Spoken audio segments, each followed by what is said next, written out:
El siglo XVI en Canarias es un siglo fundamental. En el siglo XVI se consolida el proceso de colonización del archipiélago canario después de la fase de conquista.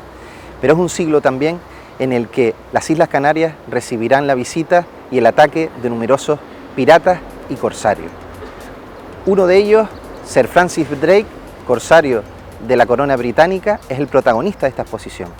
Para ello entrevistaremos a Artemio Alejandro, arqueólogo y gerente de la empresa Patrimonia, que nos hablará, en este caso, sobre la figura de Drake y el intento de desembarco en la isla y ciudad de Las Palmas de Gran Canaria.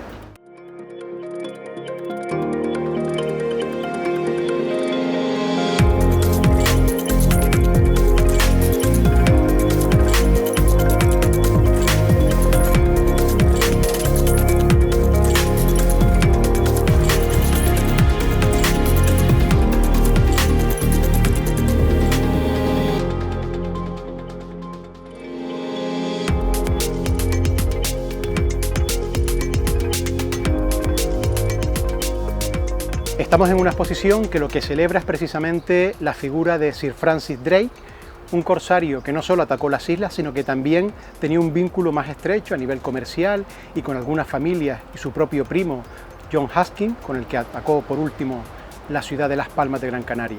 La exposición pretende resaltar la figura y encontrar esos claroscuros que hay en el personaje.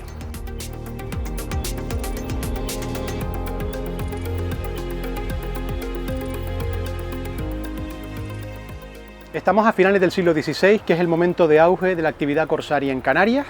Es también un punto de inflexión para la historia del Real de Las Palmas, la ciudad de Las Palmas de Gran Canaria, que a raíz del ataque de Francis Drake en 1595 y posteriormente el ataque de Van der Does en 1599, iniciará un proceso de decadencia donde irá perdiendo esa relevancia en el archipiélago a nivel económico y a nivel político.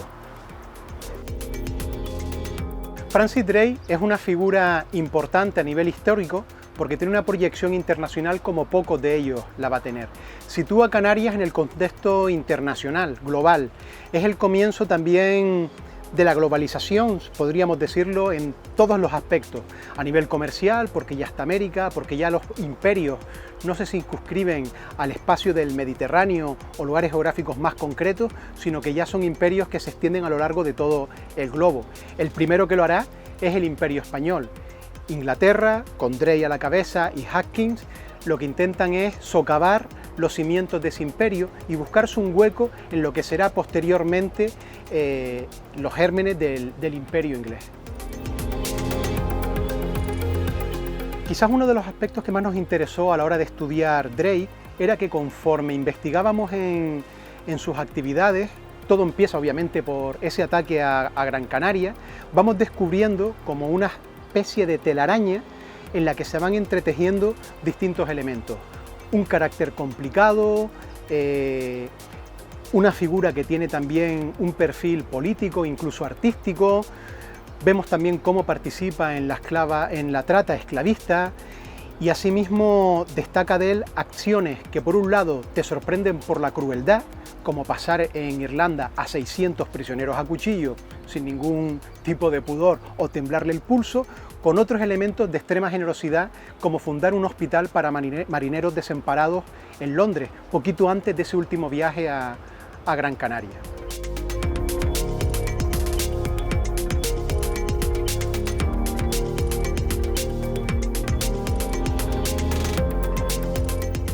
Un punto interesante en su biografía fue cuando descubrimos cómo Drake y esos perros de la reina, que eran como conocidos los corsarios de la reina Isabel, tenían algunos elementos que los aunaban como colectivo. No solamente estaba ese ansia por el oro, sino que fomentaban o trabajaban o creían en leyendas como por ejemplo la del Dorado.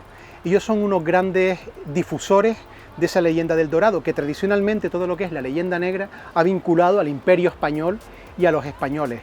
Esa obsesión por el oro, la riqueza y la recompensa hace que incluso alguno de ellos subvencione o sufrague expediciones en busca del mismo. Esto fue una gran sorpresa durante la investigación, porque es un elemento que para nada vinculábamos con este tipo de personajes. También creo que es de destacar el viaje de circunnavegación, que tradicionalmente en el mundo anglosajón se atribuye como el primero que se realiza al globo. Todos sabemos que fueron los españoles con Elcano.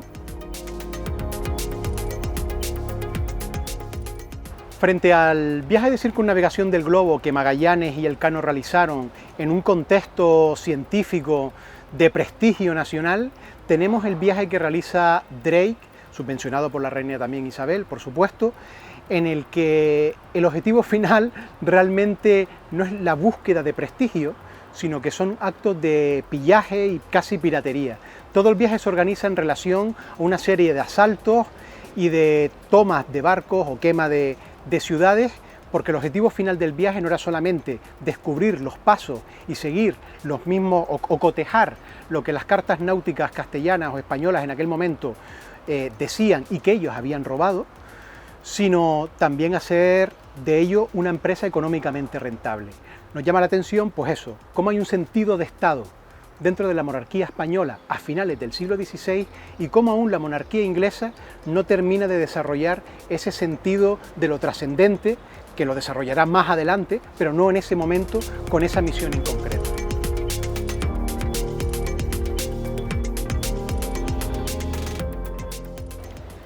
El ataque al Real de Las Palmas en 1595 se fragua dentro de la rivalidad hispano-inglesa de aquel momento. Las tensiones estaban aumentando y para la reina Isabel era fundamental asestar un golpe dentro de lo que es la logística, las líneas de navegación y el imperio americano-español. Obviamente en esa ruta está Canarias. Inicialmente el plan de ataque no contempla parar en Canarias y al final esa parada en Canarias va a suponer el inicio de una serie de contratiempos que acabarán por finalizar la expedición de una forma tremenda, tanto para Hawkins como para Drake. Ambos morirán posteriormente en América. Ese ataque se realiza en octubre de 1595 y tiene una característica fundamental. Es el inicio, de alguna manera, de lo que es la teoría anfibia naval inglesa, británica posteriormente. Hacer un desembarco no es una acción militar fácil. En aquel momento se llega a la ciudad de Las Palmas de una forma apresurada, con una división interna de los mandos. Hawkins y Drake habían discutido, Hawkins no apoya el desembarco y Drake se empeña en la necesidad de hacer aguada para realizar ese desembarco. Todo esto lleva que cuando finalmente se inician las maniobras de ataque hay una cierta descoordinación en el grupo inglés. Después de varias horas de intento, una movilización de las milicias canarias no consigue desembarcar. Es interesante también de este ataque destacar un gran dilema dentro de los ataques navales. ¿Dónde se defiende la isla? ¿En las murallas o en la playa? Este es un debate que se va a mantener desde este momento histórico hasta la Segunda Guerra Mundial con Normandía y en este caso los alemanes. En el caso de la ciudad de Las Palmas, finalmente se va a defender la ciudad desde las mismas playas. Esto va a ser una decisión acertada que conseguirá repeler los botes, las lanchas de desembarco que nunca pondrán pie en la ciudad. De esta manera, forzados a una retirada, esta aguada se realizará en Arguineguín y después de sufrir un pequeño incidente, la flota inglesa partirá hacia el nuevo continente. En América se irá encadenando una tras otra una serie de derrotas y también de decisiones erróneas, que finalmente terminarán con la muerte de Drake y de Hawkins por disentería. La expedición de esa manera queda desmantelada y regresa a Inglaterra. Con esta exposición, Patrimonio y Arqueología, lo que ha pretendido es acercarnos a la historia en primera persona. Para ello, somos pioneros en Canarias en la utilización de una técnica que es el montaje de un campamento, es una historia viva que mezcla también elementos de la recreación histórica y refuerza todos los contenidos con dramatizaciones. De esa forma el visitante, especialmente los centros educativos, lo que consiguen es una inmersión histórica pues prácticamente completa. Puede descubrir que la ropa en el siglo XVI pica, a qué huelen determinados elementos, que las armas de hierro se oxidan y cómo se limpian, y toda esa serie de puntos hacen que la historia no sea ese ente abstracto de personas y cosas que ocurrieron en un pasado muy remoto, sino que lleguemos a empatizar con personajes y situaciones de épocas pretéritas.